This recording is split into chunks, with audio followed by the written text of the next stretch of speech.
Bhavnagar Rajkot highway પર રિક્ષા અને Bolero car વચ્ચે અકસ્માત સર્જાતા 3 વ્યક્તિઓને ઈજા થવા પામી હતી।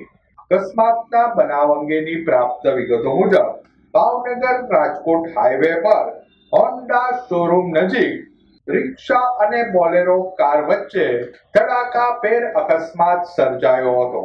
અકસ્માતમાં રિક્ષા ચાલક સહિત 3 વ્યક્તિઓને ઈજા પહોંચતા તમામને સારવાર અર્થે 108 દ્વારા સરટી હોસ્પિટલમાં ખસેડાયા હતા।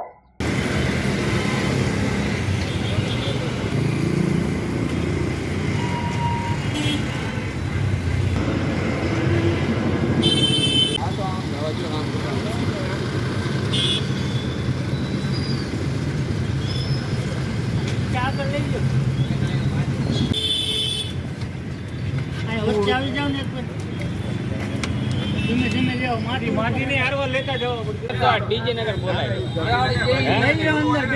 डीजे एक बार बोला हेलो भाई भाई